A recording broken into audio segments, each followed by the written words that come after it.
십자가 죄사하셨네. 주님의 이름 찬양해. 주 나의 모든 것. 쓰러진 나를 세우고 나의 빈잔을 채우네. 주 나의 모든 십자가 죄사하셨네. 십자가 죄사하셨네. 주님의 이름 찬양해. 주 나의 모든 것. 쓰러진 나를 세우고 나의 빈잔을 채우네. 주 나의 모든 것. 예수 어린 양 존귀한 이름.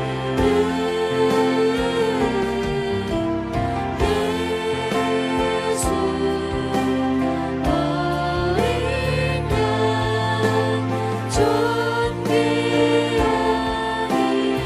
예수 어린 양 아멘. 예수 어린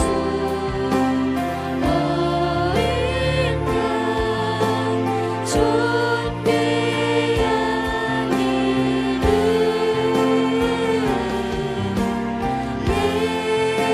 예수 어린 양 존귀한 이름. 박수 치시면서 찬양합니다.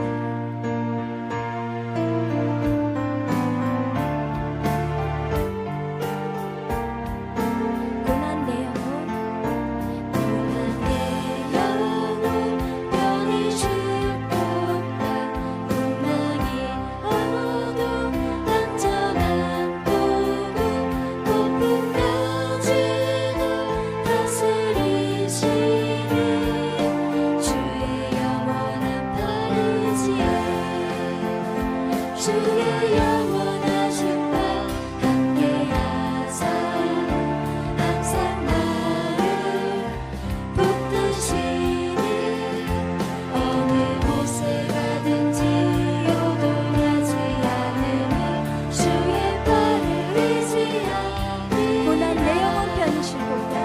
고난 내 영혼 편히 쉬고파. 고난이 어도 안전한 보고 폭풍까지도 다스리시니 주의 영원한 파리지에. 주의 영원하신 바 함께하사 항상 나를 붙드시니 어느 곳에 가든지 요동하지 않으니 주의 발을 의지하니. 세상 친구들 나를 버려도 예수는 함께 동행함으로 주의 은혜가 충만하리니 주의 영원한 파리지에. 주의 영원하신 바 함께하사 항상 나를 붙드시니 어느 곳에 가든지 요동하지 않으니 주의 발을 의지하니. 나의 믿음이 연약해져도 나의 믿음이 연약해져도 미리 예비한 힘을 주시며 은혜할 때도 안보하시니 주의 영원한. 3절 다시 한번 고백합니다. 나의 믿음이 연약해져도 미리 예비한 힘을 주시며 위태할 때도 안보하시니 주의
손길로 내 삶을 안으시니 그 평강이 나를 덮습니다.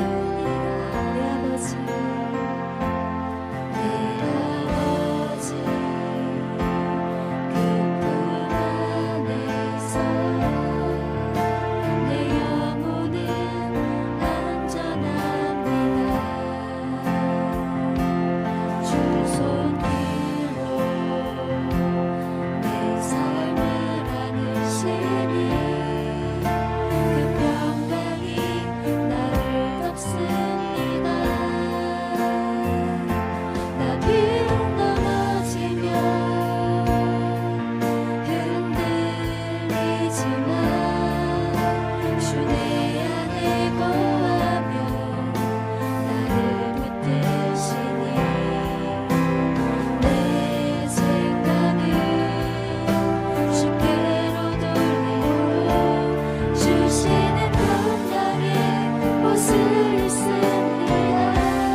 나아가도록 하겠습니다. 예배로 부르신 하나님 아버지, 우리의 영혼의 주인 되신 하나님께서 이 시간 말씀과 성령으로 각자에게 말씀하여 주시옵소서. 나의 모든 생각을 사로잡아 그리스도에게 복종하기 원하오니 성령 하나님 우리의 갈 길을 비춰주시고 신실하신 하나님의 언약의 말씀을 통하여 우리가 새로워지는 은혜가 있을 수 있도록 도와주시옵소서.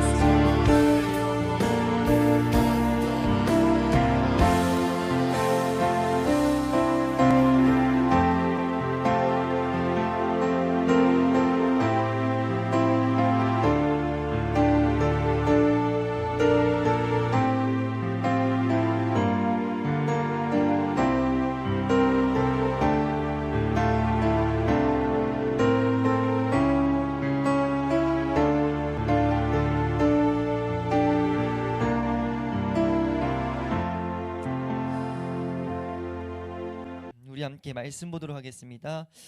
함께 보실 말씀 시편 42편 우리 5절에서 11절까지를 우리 함께 말씀 보도록 하겠습니다. 시편 42편 5절에서 11절, 시편 42편 5절에서 11절 말씀입니다. 함께 읽습니다. 시작.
아멘. 예, 우리 기도하면서 고백드렸던 것처럼 우리 첫 금요 예배입니다. 우리가 이렇게 첫 금요 예배 앞으로 한 좀 긴 시간 동안 우리 한번 따라할까? 영적 침체. 예, 영적 침체에 대한 주제에 대한 말씀을 보도록 하겠습니다. 영적 침체라는 것을 우리가 주제로 정해서 이렇게 보게 된 결정적인 이유에는 우리 믿음의 선배 중에 마틴 로이드 존스라는 목사님께서 웨스트민스터 채플에서 이제 꽤 긴 시간 한 20번 이상 동안 이 영적 침체라는 주제를 가지고 설교를 하신 게 너무나 그리스도인들에게 유익을 가져다 줬고, 이제 그 유익이 사회나 민족을 떠나서 모두에게 너무나 필요한 영적 유익이어서 이것이 많은 번역으로 번역됐어요. 그 중에 우리 한국에도 번역이 됐고, 그랬다는 것은 이 하나의 이야기, 하나의 사람의 경험이 아니라 그 목사님을 통해서 이제 성경을 올바로 이제 삶 가운데 적용하게 된 복된 하나의 말씀이라고 확신해가지고 우리가 이 책을 사실은 책으로 나와 있는데 책을 필독을 해야 되겠다. 필독서로 이제 우리 교회에 정하게 되었고, 우리가 비치하기 전에 한번 이거를 요약해서 우리가 한번 이 예배 시간에 거의 그대로 갈 겁니다. 책에 있는 내용을 요약해서 그대로 우리가 보는데, 그 이유는 다른 것에 있는 것이 아니라 우리가 그 목사님을 통해서 그 시대가 어떤 시대였냐면 두 번의 세계 대전이 끝난 그 시기라고 보통 이제 기록돼 있더라고요. 그래서 세계 대전 끝나고 그때 이제 많은 사회적인 변환기, 막 급박하게 사회들이 변하면서 그리스도인이건 아니건 모든 백성들이, 사람들이 다 여러 가지 마음의 공허를 갖고 있었고, 마음의 이런 힘듦을 갖고 있었는데, 그러다 보니까 그리스도인들도 이런 영적 이런 침체 이 가운데 빠질 수밖에 없었던 안타까운 모습 가운데 세상 사람들은 그럴 수 있는데 하나님의 사람은 그러면 안 되지라는 그 확고한 믿음을 가지고, 확고한 하나님에 대한 믿음을 가지고 한 그 목회자를 통해서 그 사회에게 외치게 했던 그 메시지가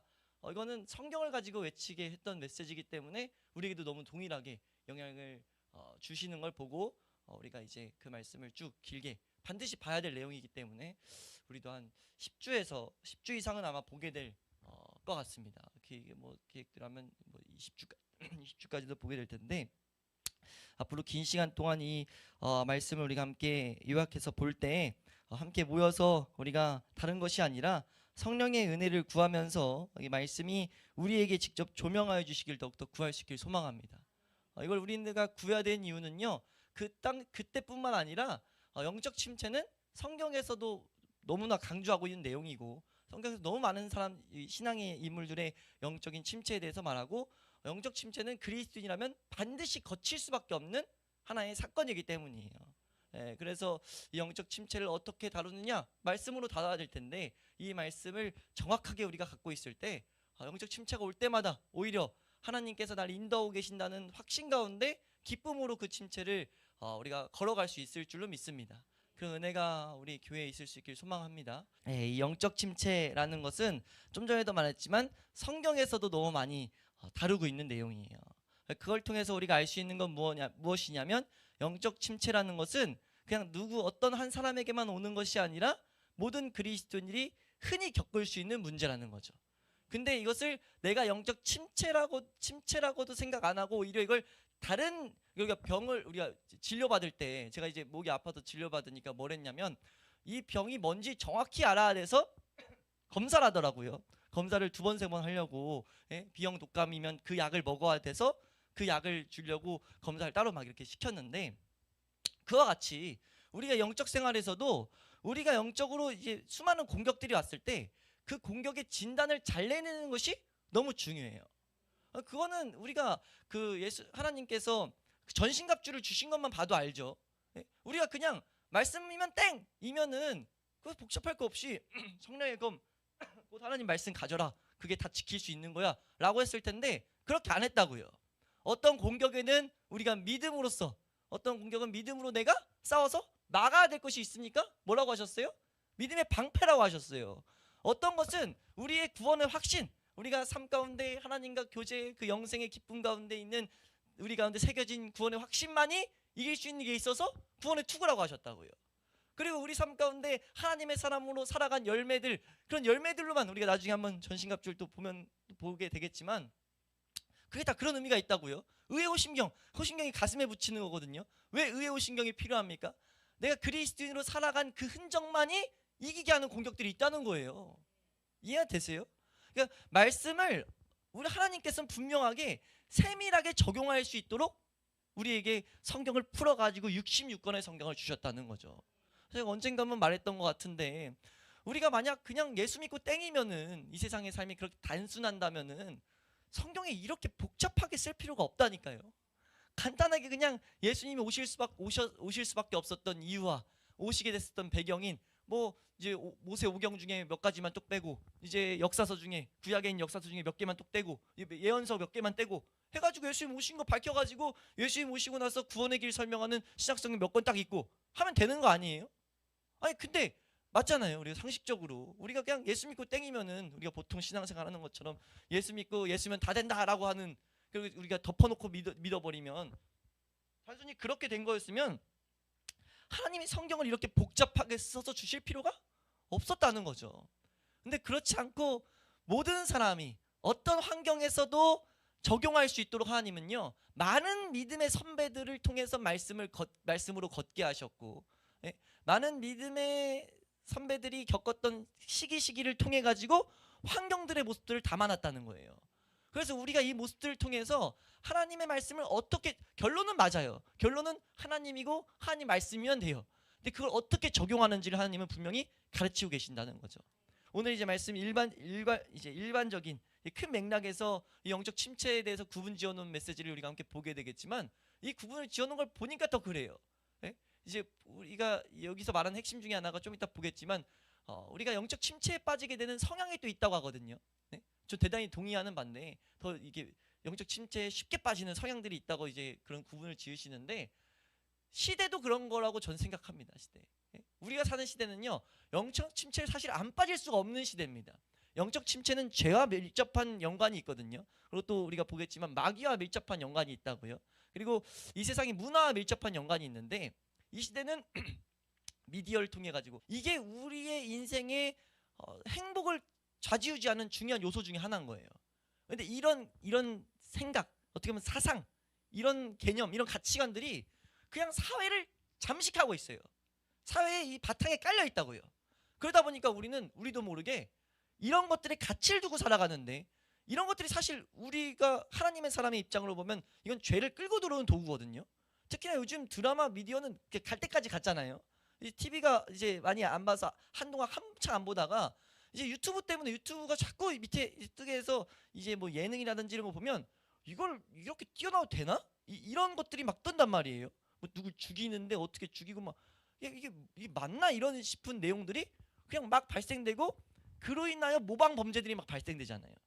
이거는 우리가 지금 보고 있는 영적 침체를 가져다주는 핵심적인 요소라는 거예요. 그러니까 우린 그런 시대에 살고 있다는 거죠. 그럼 우리가 이제 다시 돌아와서 이런 시대에 살아가고 있는 우리가 하나님이 말씀을 통해서 그런 침체에 빠졌을 때 빨리 빠져나와라 라고 주신 이 말씀을 새겨놓지 않는다면은, 그거는 말씀을 가까이 하지 않은 우리에게 책임이 있다는 거죠. 나중에 가서 하나님 내 시대가 너무 어려웠습니다 라고 핑계댈 수가 없는 거예요. 왜요? 우리가 방금 말했다시피 이렇게 감사한 분들을 통해 가지고 이렇게 여러 가지 유형의 침체를 보여줬는데 우리가 관심이 없었던 거잖아요. 내가 하나님 앞에 나아가는 것, 내가 왜 내 영적인 상태는 이런 침체 가운데 있는 것인가 라는 것들을 고민 안 했기 때문에 못 발견했던 거라고요. 이해가 되세요? 그러니까 우리는 이런 것들을 더욱더 하나님의 살아계심을 이런 방면에서 나팔 불 수 있는 그런 기회가 될 수 있기를 소망합니다. 그래서 우리가 이 영적 침체에 대해서 우리가 이제 하나하나씩 살펴볼 때, 우리가 실제로 이런 침체가 이제 왔다가 이겼다 할 텐데, 그런 승리의 경험들이 더욱더 많이 쌓일 수 있는 우리 기회가 될 수 있기를 주의 이름으로 축원합니다. 우리가 영적 침체에 대해서 이제 생각을 할 때, 일반적으로 생각했을 때 하나 생각해야 될 게, 영적 침체에 빠졌다고 그리스도인이 아닌 건 아니에요. 그리스도인들이기 때문에 오히려 영적 침체라는 것이 해당되죠. 근데 우리가 알아야 될 것은, 영적 침체가 오면 많은 유익들, 그리스도인으로 살아갈 많은 유익을 놓칠 수밖에 없다는 거예요. 그리고 그 유익은요, 비극적인 사실로 어떤 하나의 열매를 낳게 되냐면 하나님의 영광을 우리의 삶이 가려버립니다. 하나님의 일을 막아버려요. 그리고 그걸 뭐라고 하냐면 하나님의 영광, 하나님의 일들은 보통 말씀의 열매, 말씀의 성취에 있는데 가장 핵심은 영혼 구원입니다. 복음 전파에 있는데 복음 전파의 방법으로 하나님은 어떤 방법을 선택하셨냐면 하나님께서 연약한 우리들을 선택하셔서 우리들의 삶을 통해서 하나님의 살아계심을 나타내게 하시기로 하나님은 작정하셨어요. 이해가 되세요? 우리의 삶을 통해 하나님의 살아계심을 나타내게 하시기로 작정하셨어요. 그래서 우리를 부르시고 삶의 가치관, 삶의 방향을 다르게 만드시죠. 우리가 하나님 이 세상을 쫓는 것이 아니라 하나님을 쫓게 만드신단 말이에요. 근데 하나님을 쫓는 우리 그 방향의 설정이 이제 일어나요. 구원의 은혜가 왔을 때 방향의 설정이 일어나요. 근데 방향의 설정이 일어났는데 그렇게 방향을 설정한 하나님의 사람이라고 살아가는 우리의 삶이 이 세상을 살아가면서 기쁨도 없고 괴로움 가운데만 있고 뭔가 즐거움도 하나도 없어 보이고 그런 얼굴로 살아가게 된다면 영적 침체가 결국 핵심은 그런 얼굴이 나타나는 것인데 괴로운 얼굴들이 나타나는 것이고 짜증과 슬픔과 분냄과 이런 괴로움 이런 뭔가 무기력 가운데만 그런 것들이 삶에 나타나는 것인데 그것을 믿지 아니하는 자들이 본다면은 하나님의 사람이라고 하면서 하나도 삶 가운데 하나님의 사람이라고 볼 수 있는 것들이 안 나타난다면은 그건 그 자체로 하나님이 정하신 방법을 가로막고 있는 행위이자 하나님의 영광을 우리가 막는 행위라는 거죠. 하나님의 영광을 우리가 이렇게 가리는 행위가 될 수 있다는 거예요. 좀 비참한 일이 될 수 있다는 거죠. 그렇기 때문에 우리는 이 영적 침체라는 것을 절대 작은 일이다라고 이렇게 보면 안 된다는 겁니다. 그러니까 우리가 우리의 삶 가운데 영적 침체가 아니라 영적인 은혜 가운데 있어서 영적으로 침체의 반대는 우리가 활기찬 영적인 힘을 갖고 살아가는 건데 영적인 힘은 다른 말이 아니에요. 그냥 하나님과 교제 가운데 우리 주일 저녁에 살펴본 대로 그 영생의 기쁨을 아는 상태 가운데 그거 갖고 있으면 어떻습니까? 이 세상에 눈이 오나 비가 오나 슬픔이 있나 환난이 있나 괴로움이 있나 그런 괴로움들이 우리 삶에 딱 왔을 때 우리가 분명 일반적으로 그런 괴로움이 왔을 때 괴로울 수 있어요. 그래서 옆에서 봤을 때 괴로울 수밖에 없겠다는데 그걸 하루 저녁 지나갔더니 그걸 이겨나가는 거예요. 이겨나가는 게 그냥 하나의 연기가 아니라 정말 이 사람이 극복한 것들이 그 삶이 그대로 있는데도 문제가 없어져 보이는 어떤 그런 것들을 가지고 와요. 그게 그리스도인들이 영적인 생명을 갖고 있다면 그리스도인들은 그렇게 돼야 되겠죠. 환난이 왔을 때 뭐 하기 때문에? 기도하기 때문에 하나님 앞에 서기 때문에 영적인 생명 가운데 있다면 그 서는 것 자체가 우리에게 기쁨이 되고 그 가운데 하나님 얼굴에서 비춰주시는 하나님의 약속 때문에 내 상황은 그대로여도 이 환경을 통해서 하나님이 나를 만드실 것을 기대하게 되고 그 가운데 위로를 받게 되고 힘을 공급받게 되니까 뒷배가 있다 보니까 마치 문제는 그대로여도 내가 당당할 수 있고 내 삶 가운데 내가 이제 활기찰 수 있는 거예요. 그러다 보니까 어떻게 됩니까? 사람들이 저 사람은 어떻게 저렇게 살지가 하나님이 우리를 통해서 일하시겠다는 방법이라는 겁니다. 어떻게 저 사람처럼 세상을 헤쳐나가면 살 수 있을까라는 말이 나오게끔 우리는 살아가야 된다는 거죠. 그런데 낙담한 상태로는 그런 역할을 할 수 없다는 것이 분명하다는 거예요. 영적 침체에선 그것이 일어날 수가 전혀 없다는 거죠. 그렇기 때문에 우리는 영적 침체의 문제를 반드시 우리의 삶 가운데 제거해야 될 일로 앞장서서 제거해야 될 일로 바라보고 우리가 힘써서 이 영적 침체와 싸워 나가야 될 줄로 믿습니다. 그래서 우리가 오늘 이 시간은 영적 침체에 대해서 간단히 영적 침체가 어떤 것인지 그리고 그 원인이 무엇인지 큰 맥락에서 세밀한 것들은 말고 큰 맥락에서만 보고 그 치료법에 대해서도 간단히 보고 우리가 마치도록 하겠습니다. 우리가 이게 정말 복된 주제라는 것들 우리가 지금 살펴봤는데 이 복된 주제를 이렇게 긴 시간 살펴봐야 된 이유는 뭐라고 말하냐면 마틴 루이즈 목사님이 말했던 걸 그대로 한번 읽어드릴게요. 뭐라고 말하냐면 침체의 문제를 다루었던 많은 믿음의 선배들, 그 마틴 루이즈 존스 목사님도 이렇게 말해요. 많은 믿음의 선배들, 믿음의 영웅들이라고 표현해요. 믿음의 나의 영웅들의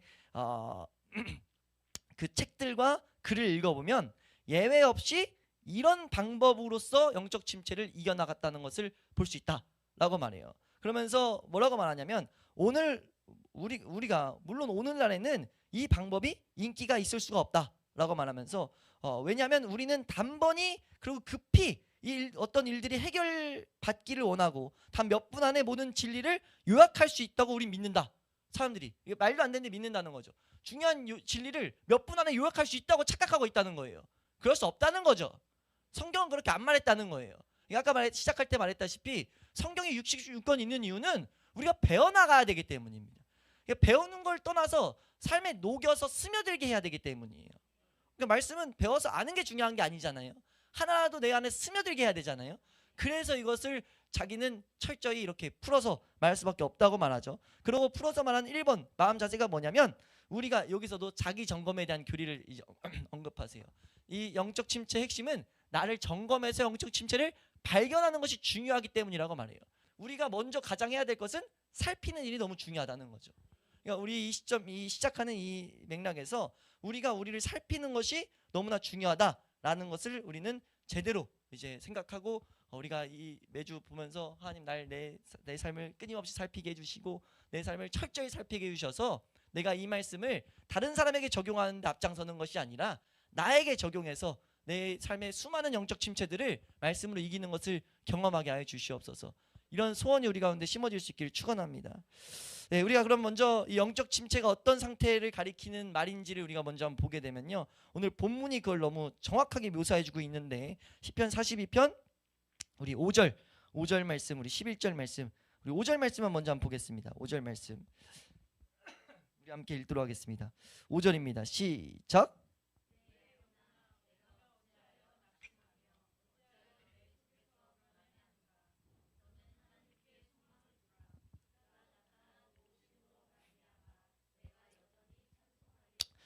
아멘. 지금 이게 영적 침체의 어떻게 보면 가장 표면적인, 우리가 정확하게 잘 묘사해둔 내용인데, 3절 말씀 한번 보겠습니다. 3절 말씀 한 구절 한 구절을 보면요, 이 지금 이 시편 저자 42편의 저자가 얼마나 지금 낙심과 낙담에 빠졌는지를 우리가 발견할 수 있어요. 우리 3절 말씀 한번 읽어보겠습니다. 3절 시작.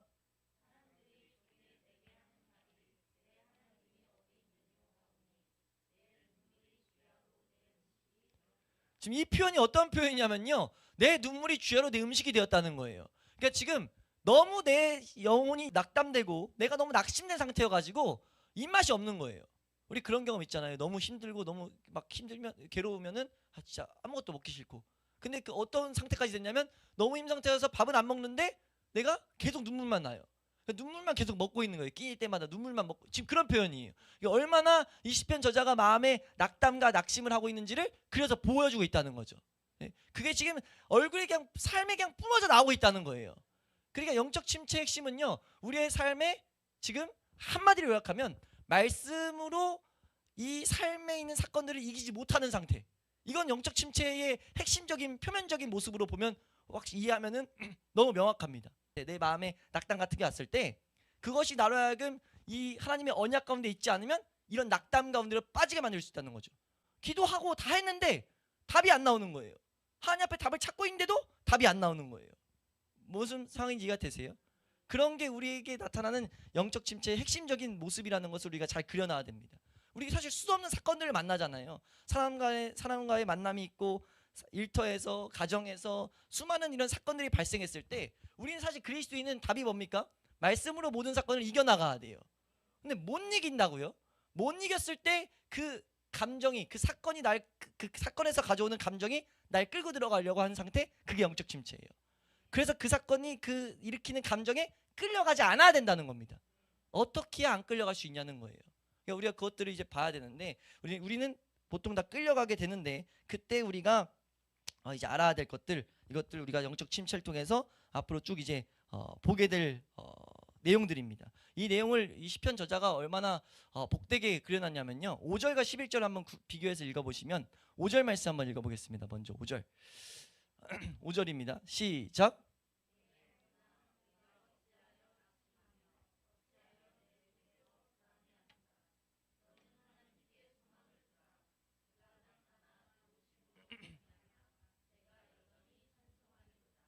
아멘. 예, 그리고 우리 11절 말씀입니다. 11절 말씀입니다. 11절 함께 읽습니다. 시작.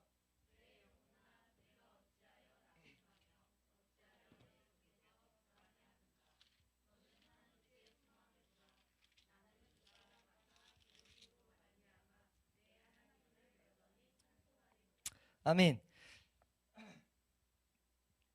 지금 우리가 한글 성경에는 이게 하나도 차이점을 못 느끼는데 그냥 똑같은 그 구절로 보이잖아요. 근데 이게 똑같은 구절이 아니에요.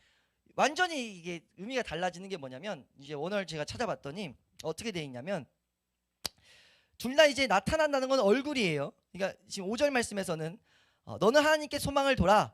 그의 얼굴에 있는 도우심으로 말미암아 내가 여전히 내가 이제 하나님을 찬송하게 된다라고 이제 5절에서는 이제 말하고 있어요. 근데 11절 말씀에는요. 11절 말씀에 얼굴이 똑같이 쓰여요. 단어들은 똑같이 쓰이는데 근데 얼굴의 도우심이 뭐 어떻게 되어 있냐면 도우심도 아니고 사실 얼굴의 구원입니다. 근데 이게 번역을 이렇게 의역해 놓은 거예요. 그러니까 1인칭이 이렇게 간단히 말하면 1인칭입니다. 그러니까 나의 얼굴의 구원으로 말미암아 이렇게 번역이 돼요.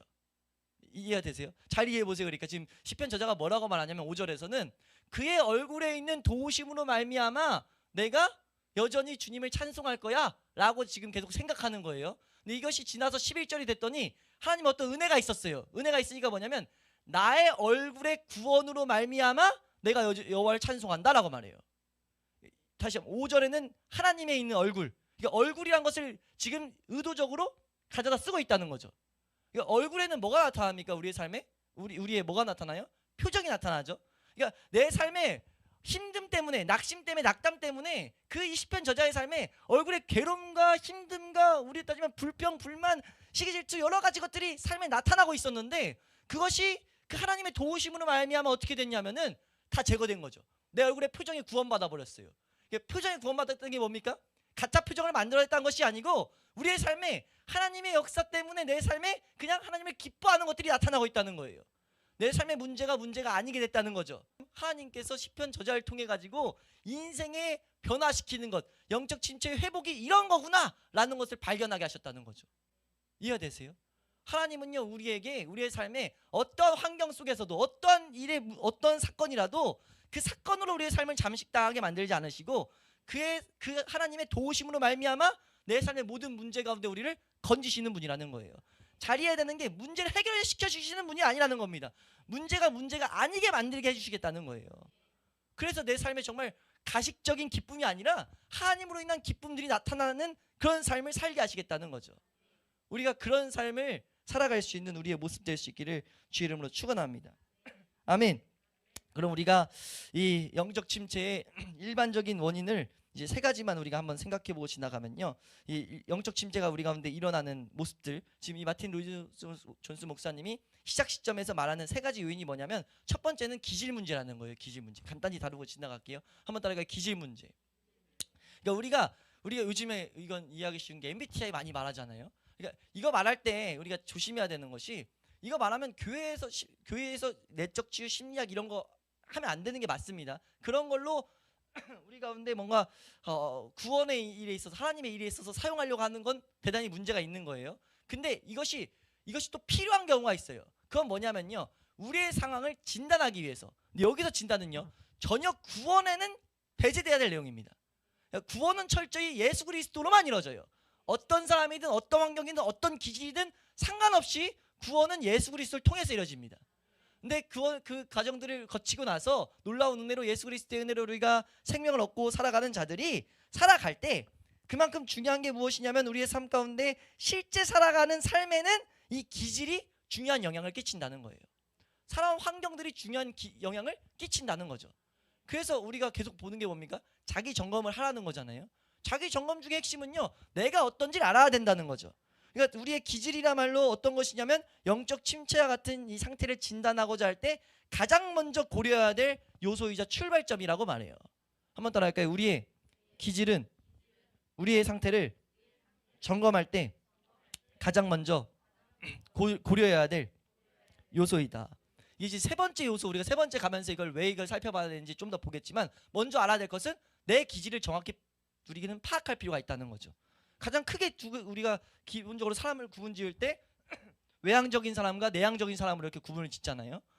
외향적인 사람들은 자꾸 이렇게 바깥쪽에 시선을 두는 사람이고, 내향적인 사람은 자신 안에 시선을 두는 사람인데, 이것들이 우리에게 영향을 줄 수 있다는 거죠. 영적 침체를 가져다 줄 수 있다는 거예요. 영적 침체를 가져다 주는 수많은 요소들이 있는데 그 중에 하나가 뭐냐면 과도한 자기 점검이라고도 말합니다. 그러니까 과도한 자기 반성까지 가는 사람이죠. 근데 그건 보통 내향적인 사람들이 그렇게 간다고 해요. 내향적인 사람이 끊임없이 나를 너무 과도하게 적용하려고 해서 병적으로 날 점검하려고 하는 모습들이 나타날 수 있다는 거예요. 그때 영적 침체가 일어난다는 거죠. 하나님의 기쁨을 누리지 못하고 그런 침체를 향해서 우리를 끌고 들어갈 수 있다는 거예요. 그러니까 그런 상태에 있다는 것을 우리는 정확하게 구분지을 수 있어야 된다는 거죠. 왜냐하면 그거는 우리로 하여금 분명 잘못된 모습이기 때문에, 내 성향이 일으키는 어떻게 보면 그 영적 침체를 끌고 가는 통로이기 때문에, 이거 말하다 보니까 세 번째까지 끌고 가면, 세 번째 중요한 요소는, 영적 침체의 중요한 요소는 마귀가 끊임없이 방해한다는 겁니다. 불신앙을 일으킨다는 거예요. 근데 불신앙을 일으키는 도구가 그런 어떤 밑도 끝도 없는 불신앙을 주는 게 아니라는 거죠. 마귀는 우리 가운데 불신앙을 줄 때 밑도 끝도 없는 불신앙을 주는 게 아니에요. 궁극적으로 사실 우리가 영적 침체를 받게 되는 이유는 뭡니까? 마귀 때문이죠. 마귀 때문인데, 그 마귀가 어떻게 일하느냐라고 했을 때 가장 먼저는 우리 자신을 통해서 일한다는 거예요. 맞잖아요. 날 공격해야 되니까 날 통해 일하는 거잖아요. 내가 유혹도 안 받는 걸 가지고 공격 안 한다는 거예요, 마귀는. 그래서 내향적인 사람에게 가장 힘쓰는, 가장 보편적으로 많이 일어나는 일 중에 하나는 뭐냐면, 올바로 걸어가는 사람에게, 이건 올바로 안 걸어가면 내향적이고 외향적이고 그냥 어차피 말씀을 알 때예요. 알 때 우리는 적용을 하는 데 있어서 내향적인 사람은 너무 적용을 하다 보니까 오히려 그것 때문에 하나님이 주시는 기쁨과 그런 것들을 내가 내 스스로 차단하는 모습이 있을 수 있다는 거죠. 그러면 이제 이것만 간단히 언급을 드렸으니까, 내 올바른 건전한 자기 점검과 과도한 자기 성찰이 무엇이 다른가? 그거는 어떤 의미에서 자기 점검만 내내 계속할 때, 그러니까 자기 점검이 삶의 중요하고 주된 목적이 되어버릴 때, 한 번씩 말씀드릴 때, 점검을 하는 이유는 무엇입니까? 우리가 하나님을 보기 위함이죠. 죄와 싸우는 이유는 무엇이에요? 하나님과 교제하기 위함이에요. 그게 돼야 되는데 점검이 목적이 돼버리면은 그때 우리는 과도한 자기 점검으로 빠질 수밖에 없다는 거죠. 마음의 궁극적인 소원으로 하나님과 교제를 위해서, 올바로 걷기 위해서 이제 점검을 사용해야 되는데, 점검 자체의 비중을 확 늘려버리는 거죠. 그러다 보니까 점검이 내 삶에 과도하게 일어나면서 숨이 뭐 안 쉬어지는 거예요. 점검만 하니까. 점검을 우리는, 제가 한 번씩 말씀드리는 게, 우리는 이미 로마서 5장 8절 말씀처럼 이미 떼꾸정물, 아예 희망이 없는 상태에서 구원을 받았어요. 하나씩 올바른 걸음이 있을 때마다 우리는 사실 찬송하고 기뻐해야 돼요. 왜요? 우리가 할 수 없는 은혜가 온 거니까. 그리고 그거는 하나님이 하신 거니까. 하나님의 하신 일을 마땅히 찬송해 드려야 되고 기뻐해야 됩니다. 근데 내가 점검 자체가 목적이 되면 내가 어떤 그런 설정을 해놓는 거죠. 이런 점검이 일어날 때까지 이건 나 아니야. 그냥 계속 그거 일어날 때까지 점검만 할 수 있다는 거예요. 이해되세요? 그러니까 우리가 그런 오류에 빠지면 안 된다는 거죠. 한 번 더 할까요? 점검 자체가 목적이 되면 안 된다. 점검이 우리의 삶의 비중이 높아지면 안 돼요. 너무 중요해요. 너무 중요하지만 이 점검은 과정이에요. 과정. 하나님을 보기 위한 과정입니다. 우리가 어떤 완전한 존재라고 그걸 완성시킬 수 있냐고요. 우리가 하나님 말씀에 순종하는 것까지가 우리의 있어야 될 모습이라는 거죠. 우리가 그런 모습이 우리 가운데 내향적인 사람에게 나타나는 모습이다. 이걸 통해서 일어나는 모습들을 앞으로도 보게 되겠지만, 이러한 모습이 있을 수 있다. 또 하나는 외향적인 사람은 항상 바깥을 쳐다보다 보니까 자기 점검을 제대로 못하는 방편으로 뭐 하냐면 계속해서 이런 사건들을 가져오는 거죠. 죄에도 유혹이 쉽고, 우리가 이런 이 세상에 많은 것들에 유혹을 당하고 사건을 일으켜가지고 뭐 합니까? 점검하지를 못하는, 분명 하려고 하는데 내가 점검을 하려고 힘쓰려는 그때쯤 계속 막 사건을 일으켜가지고 분주하게 만드는 거예요. 산만하게 만드는 거죠. 이것도 사실 점검을 잘못 사용하는 모습에도 연관이 있지만, 이런 문제가 있다라는 것, 우리가 이런 것을 염두에 둘 필요가 있다는 겁니다. 이해되세요? 이걸 우리가 깊이 다루지 않지만 알아야 될 건 뭐냐면, 한번 따라갈까요? 나의 기질을 제대로 알아야 된다. 그러니까 우리가 내 기질을 탐사해야 되는데, 이것도 목적이 왜 해야 되냐면, 내가 영적 침체에 빠지는 루트들을 내가 파악하기 위해서, 어떻게 내 삶에 영적 침체가 들어오는지, 마귀가 나를 유혹해 가는지를 제대로 발견하기 위해서 나를 알 필요가 있다는 거죠. 그래서 그걸 날 알아본 거 가지고 남에게 적용하는 것이 아니라 나에게 사용해야 돼. 이건 철저히. 이게 우리가 오류를 일으키는 게, 이게 나에게 너무 좋았다니까 교회에서 이렇게 해야 된다 하면 다르다는 거죠, 그게. 그래서 개인에게 있어야 될 모습, 개인에게 일어나는 모습들을 우리는 제대로 알 수 있어야 된다라고 말하고 있어요. 이제 좀 읽어드릴게요. 항상 여기서부터 출발해야 한다. 우리는 우리 자신이 어떤 유형인지 알고 있는가? 어떤 위험에 빠지기 쉬운지 알고 있는가? 특별한 취약점이 무엇인지 알고 있는가? 성경은 이에 대한 가르침으로 가득하다. 성경은 장점과 약점 모두를 조심하라고 계속 경고하고 있다. 내 약점도 내 약점도 알아서 약점을 조심해야 되고, 장점도 알아서 그 장점을 통해서 마귀가 다른 길로 가지 않게 조심하게 만들고 있고, 성경은 경고하고 있는데 우리는 우리를 살필 생각을 안 한다는 거죠.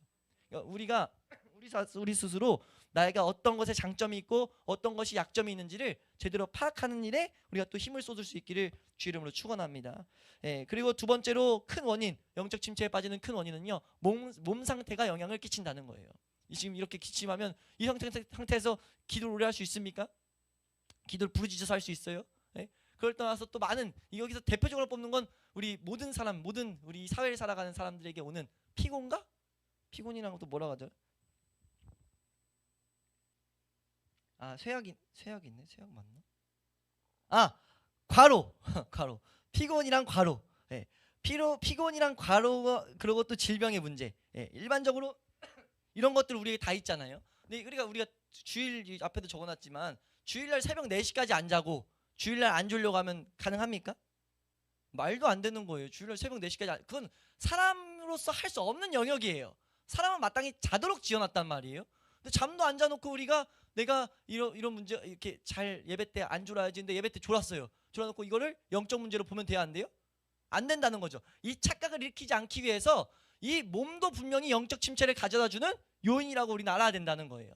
구원과는 별개입니다. 구원이 아니라, 구원은 전적인 하나님 능력이고, 우리가 그리스도인으로 살아갈 때 우리가 우리의 건강을 잘 관리해야 되는 이유도 이 영적 침체에 영향을 끼치기 때문이라는 거예요. 그리고 우리가 궁극적으로 기질을 알아야 되는 것, 그리고 우리의 건강도 제대로 알아야 되는 이유는 무엇이냐면, 이거를 마귀가, 세 번째 요인으로 마귀가 주장하기 때문입니다. 사실 마귀가 이걸 다 일으키기 때문에 마귀가 이걸 가지고 속일 수 있다는 거죠. 그러니까 이거는 건강 때문인데 이걸 영적인 문제로 착각을 일으키고, 이건 영적인 문제인데 건강의 문제로 착각을 일으킬 수 있다는 거예요. 근데 우리가 그런 구분을 짓는 법을, 우리는 지을 수 있는, 분별할 수 있는 법을 우리는 배워야 된다는 거죠. 그래서 우리가 뭐 해야 된다는 겁니까? 결국 우리가 힘써야 될 것은 영적 침체에 빠지지 않게 만들어야 된다는 거예요. 그럼 다시 한번, 영적 침체는 무엇이다? 말씀의 능력을 우리 삶 가운데 가져오지 못하는 상태다. 내 삶의 문제들이 나를 하루 이상, 일주일 이상 끌고 가게 하는 것, 2, 3일 이상 끌고 가게 하는 것, 그건 영적 침체예요. 왜냐하면 하나님의 사람이라면 말씀을 가지고 어떤 사건이든지 이겨나가야 되는데, 기도하지 못하는 것, 내 사건이 나의 삶을 장악하게 만드는 것, 이건 말씀이 내 삶에 능력되고 있지 않는 거라는 거죠. 그건 뭐예요? 영적 생명이 일을 못하고 있다는 겁니다. 우리가 그걸 바로 발견해서 바로 그 침체의 문제를 싸워 나가야 된다는 거죠. 근데 이 침체가 어떻게 왔는가? 내가 질병으로 왔는가? 질병으로 왔는데 그걸 가지고 기도해야지 해서 되는 게 아니라는 거죠. 질병 문제면 그걸 회복시켜야 되는 거예요. 왜냐하면 이걸 그렇게 회복 안 시키면은 몸 때문에 피곤해서 우리가 이렇게 그런 상태에 빠지게 됐는데, 몸 때문에 피곤하면 그걸 헤쳐나가야 되는데, 마귀는 뭐 하냐면 그거 죄야. 그거 뭔가 죄가 들어왔어 하면은 그거 회복시킬 시간에 내가 막 내 몸을 쳐가지고 단련해서 어떤 죄가 있는지 막 찾아가면은, 하나님은 아니야, 너 그냥 지금 피곤해서, 피곤한 가운데, 피곤하다 보면 우리가 짜증에도 더 쉽게 노출되고, 그런 이 세상에 마귀가 주는 유혹에 노출되잖아요. 그런 유혹 때문에 노출되고 질병 때문에 노출됐는데, 그걸 영적인 문제로 막 찾아가면 하나님이 아니라고 하는데 내가 맞다는 거예요. 난 영적 문제가 있다는 거예요. 진단 잘못된 거잖아요. 그러니까 우리가 진단을 잘할 필요가 있다는 거죠. 내가 분명히 그리스도와 함께 있으나 함께 있지 못하는 상태일 때, 이런 영적인 힘듦 때문에, 피곤이나 과로 때문에 내 삶의 말씀을 적용 못했어요. 근데 그걸 가지고 마귀는 뭐라고 속삭이냐면, 너 뭔가 문제 있어서 그래 라고 속삭일 수 있다는 거죠. 그 구분을 지을 수 있어야 된다는 겁니다. 우리가 물론 이게 반대 경우에도 속지 않아야 되겠지만, 영적 문제를 과로에 숨어서도 안 되겠지만, 근데 이런 구분들을 짓는 훈련을 우리는 해야 된다는 거죠. 그래서 결국은 뭐 하자는 겁니까? 우리 같이 힘써서 영적 침체라는 그것이 우리 그리스도인인 우리의 삶에 남아있지 않게 만들자는 거예요. 왜냐하면 우리는 영적인 생명을 소유한 놀라운 복을, 놀라운 축복을 받은 살아계신 하나님의 백성들이라는 자부심을 가져야 된다는 거죠. 우리는 이 세상에서 영적인 생명을 얻고 풍성히 얻게 하기 위해 오신 예수 그리스도의 핏값 주고 산 백성이라는 거예요. 우리는 그 능력을 소유할 수 있는 자들입니다. 내 삶이 어떠하든지 간에. 그리스도의 삶의 능력은요, 능력으로 될 수밖에 없어요. 그걸 노래한 게 뭐라고요? 시편 42편이라는 거예요. 그럼 어떻게 그걸 노래하게 됐느냐? 그 방법만 우리가 보고 이제 마치게 되면요, 이 시편 저자가 어떻게 배웠느냐, 뭐라고 했느냐 했을 때, 우리 다시 한번 5절 말씀을 보겠습니다. 시편 저자가 자기 자신을 지금 다루고 있는데, 영적 침체에 빠진 그 모습을 이겨나가는 것을 보고 있는데, 어떻게 하냐면 5절 말씀을 잘 읽어보겠습니다. 시작.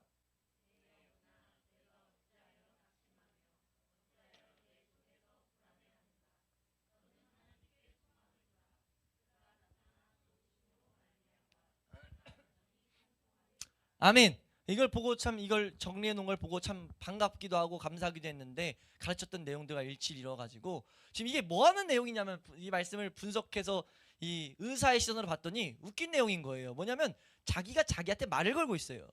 맞잖아요. 내 영혼아 네가 어찌하여 지금 말 걸고 있는 거예요. 너 안에 나야. 너 어찌하여 지금 낙심하여 어찌하여 이렇게 불안하냐? 다른 말로 이 우리가 영적 침체에 빠질 땐 불신앙이 들어오는 건데 마귀가 왜곡시켜서 말씀을 못 붙잡게 하는 건데 너 왜 말씀 못 붙잡고 불안에 떨고 있냐? 왜 말씀 못 붙잡고 딴 데 기웃거리고 있냐? 라고 지금 소리치는 거예요. 너는 뭐 해야 되냐면 하나님께만 소망을 둬! 라고 명령하고 있어요. 근데 그 너가 누구예요? 나예요. 너가 나예요. 지금 나에게 나가지고 소망을 둬! 그럼 뭐 하게 되냐? 하나님 나타나서 그 얼굴에 있는 도우심이 우리에게 와서 나는 찬송하게 될 거야 라고 지금 말하고 있어요. 그렇게 됐더니 어떻게 됐습니까? 실제로 그게 돼서 하나님이 나의 얼굴에 있는 구원이 되셔가지고 내가 여호와를 찬송하게 되는 일이 일어나게 됐다는 거예요. 이해되세요? 우리가 이 영적 침체의 치료법은요 우리가 맨날 배웠던 말씀입니다. 근데 지금 어떤 구분을 지고 있냐면 우리가 작년 금요일 때 한번 봤는데 우리 안에 내 속에는 어떤 존재가 산다? 내가 세 가지 존재가 살 수 있다. 한번 더 할까요? 내 속에 세 가지 존재가 산다. 내 안에 나라는 존재가 살 수 있고 하나님이 살 수 있고 마귀가 살 수 있어요. 다른 것이 아니라 어떤 생각이 들어와 있느냐, 어떤 생각이 날 끌고 가느냐라고 했을 때 그 존재가 살고 있다고 우리는 표현한다고 말씀을 드렸었는데 지금 시편자 이 마틴 루이스 목사님이 그 표현을 쓰고 이 본문을 가지고 그 표현으로 설명을 하고 있어요. 뭐라고 설명하냐면 우리는 보편적으로 눈을 떴을 때 나의 소리를 듣고 살아간다는 거죠. 잘 우리를 탐사해 보라는 거예요. 눈 떴을 때 어떤 소리가 끌고 들어가는지. 우리 눈 뜨는 순간부터 육체 가진 인간은 나의 소리를 듣습니다. 근데 나는요, 내 자아는 기본적으로 마귀와 결탁을 맺어요. 기본적으로 마귀의 생각들을 끌고 들어온다는 거죠. 그래서 그 생각에 내 삶을 맡겼을 때 우리는 영적 침체를 일으키는 사건들을 피해갈 수 없다는 거예요. 영적 침체를 바로 이겨나갈 수 없다는 거죠. 그러니까 우리가 끊임없이 뭘 해야 된다고 말하냐면은 우리의 자아에게 선포하라는 거예요. 자아에게 말하라는 거죠. 뭘 말하는 겁니까? 배운 말씀들을 명령하라는 거예요. 너 어찌하여 지금 낙심하고 어찌하여 분내고 있냐? 너 어찌하여 지금 짜증내고 있어? 어찌하여 슬퍼하고 있어? 어찌하여 답을 못 얻고 있어? 너 하나님을 바라봐야지 라고 말하라는 거예요. 그건 뭡니까? 말씀을 가지고 내 자아에게 계속해서 명령하라는 거예요. 말하라는 거죠. 그게 우리를 일으키는 무기가 될 거라는 거예요. 우리가 그 선포를 우리 삶 가운데 가질 수 있길 축원합니다. 우리 말씀 배우는 이유가 뭡니까? 이거 배웠던 맥락이잖아요. 우리가 묵상하는 이유가 뭐예요? 묵상하는 이유는요, 환난 가운데 내 자아의 소리에 끌려다니지 않기 위함입니다. 말씀이 답이란 것을 듣기 위함이에요. 그러니까 말씀이 답으로 들려지기를 구하는 거예요. 성령의 은혜를 구하는 거죠. 근데 이 시편 40편의 저자는요, 거기서 끝나는 것이 아니라 그 은혜를 너무 사모하다 보니까 사실 이게 복된 하나의 모양으로 우리에게 말씀하시는 거죠. 우리에게 명령하도록 하나님은 지금 하나의 방법을 보여주신다는 거예요. 내 속에 나에게 말을 걸라는 거죠. 계속 끊임없이 말씀을 주입시키라는 겁니다. 말씀은 능력이다. 말씀은 나를 온전하게 하나님의 사람으로 온전하게 만들 수 있는 능력임을 난 믿는다. 믿지 않는 난데, 믿지 않는 내가 분명 있는데 나 믿는다. 이게 우리가 생명 있는 자들만이 할 수 있는 놀라운 신비 아닙니까? 그 일을 해나갈 때 말씀이 실제 우리를 낙담 가운데 빠지지 않게 만든다는 거예요. 우리가 그 일을 경험할 수 있기를 주의 이름으로 축원합니다. 그러니까 우리가 그렇게 침체하고 불행한 마음으로 불평만 하지 말고 하나님께 소망을 두어야 된다라고 하면서 우리의 마음을 자아를 격려하라고 말하고 있어요. 이분이 표현하고 있는 표현이 참 재밌는데 뭐라고 말하냐면 자기 영혼을 향해서 계속해서 격려하고 상기시키고 계속해서 싸워 이길 수 있도록 이렇게 권면하라는 거예요. 내 자아가 결국은 하나님 말씀을 받아들일 수 있게, 말씀을 받아들여서 하나님의 사람이 될 수 있게 내 자아를 권면시키고 싸우라고 격려해주고 부추기고 하라는 거예요. 마귀에게 지면 안 되지! 라고 계속해서 말함으로써 우리 하나님, 구원을 주신 하나님을 여전히 찬송해야지 그 고백하는 말이 나올 수 있도록 그것을 계속 하라는 거죠. 이게 치료법의 핵심이라는 겁니다. 치료법의 핵심, 한마디로 요약하면 자아의 말을 듣지 마라. 한 번 더 할까요? 자아의 말을 듣지 마라. 한 번 더 할까요? 내 안에 내 생각을 붙잡지 마라. 내 생각을 붙잡는 것이 아니라 우리는 말씀의 생각을 붙잡는 거라는 거죠. 말씀의 답을 붙잡으라는 거예요. 그러고 나서 말씀으로 나에게 명령하라는 거예요. 나에게 말을 걸라는 거죠. 나에게 책망하고 나를 야단치고 나를 권면하는 것이 이 영적 침체의 치료법이다 라고 말하고 있어요. 전 너무 탁월하다고 동의합니다. 우리가 여태까지 말씀을 함께 보았던 그 말씀에 있는 내용이고 하나님께서 우리에게 정하신 방법이라고 확신합니다. 우리 이번 주일날도 봤던 것이 무엇이에요? 순종해야 된다고 했잖아요. 순종을 못하게 막는 주체가 누굽니까? 사실 막이라고 하지만 제가 설명드릴 때 나예요. 나 결국은 말씀을 순종 안 하는 건 나라고요. 내가 순종하기 싫어하니까 그 방편으로 하나님 뭐라고 하셨죠? 위에 있는 권세들에게 복종하게 만드셨죠. 그러면서 뭘 발견하라고요? 내가 얼마나 지독하게 질서를 무시하고 싶어하는지를 발견하라는 거예요. 그래서 은혜를 구하라는 거죠. 내 자에게 답이 없음을 끊임없이 보게 만들었다고요. 그럼 우리가 그 다음 단계가 이제 말씀의 사람을 해야 되는데 오늘 이 영적 침체에 대한 이제 씨름들이 그 중간다리 역할을 한다고 확신합니다.